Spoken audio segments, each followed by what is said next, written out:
የሚሰሩ እጆች ወግን በሚመለከት በዋናነት የስራ ባህላችን እንዴት እናሻሽል፣ ምን ላይ ነው ያለው፣ ምን ውስንነቶች አሉ የሚለውን በመሰረታዊነት አድሬስ ለማድረግ ነው።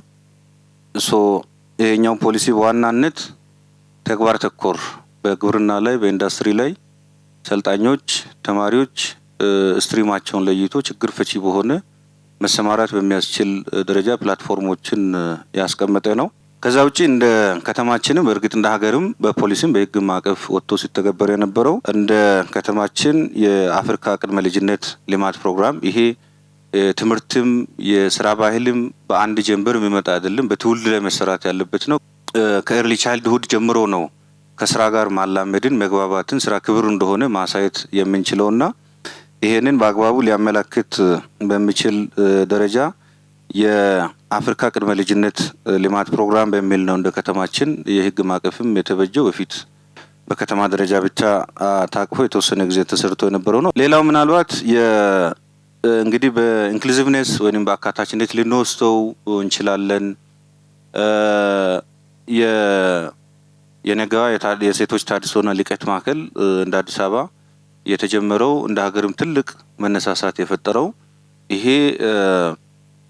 እንግዲህ በአንድ አመት ጊዜ ውስጥ ዩኒቨርሲቲን የሚያክል ተቋም ተገንብቶ ለዚህ አስፈላጊ የሆነ የሰው ኃይልም የስልጠና ኢኩዊፕመንትም ተሟልቶ ስልጠና እየሰጠ ያለ ነው። በሁለተኛነት ማነሳው የአሪያነት የመሪ አሪያነት ነው። ሰርቶ የሚያሰራ ሞዴል የሆነ መሪን ይፈልጋል። ስራ ስምርት የሰጡበት የህግ ፖሊሲ ማዕቀፎች የተነደፉበት አግባብ ነው። ዛሬ ለሚታዩ የከተማም የገጠርም ትራንስፎርሜሽን ትግበራዎች ያው ትራንስፎርሜሽን ሲባል ረጅም ጊዜ የፈጀ ነው።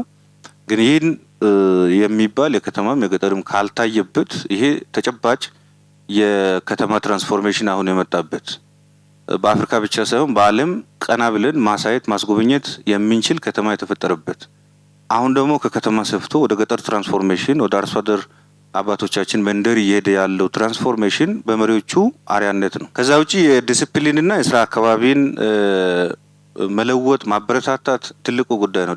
ሰው ያው ዝቅጠቱ ስገባ ነው በአቋራጭ መበልጸግን መንትፎ መውጣትን የሚያስበው።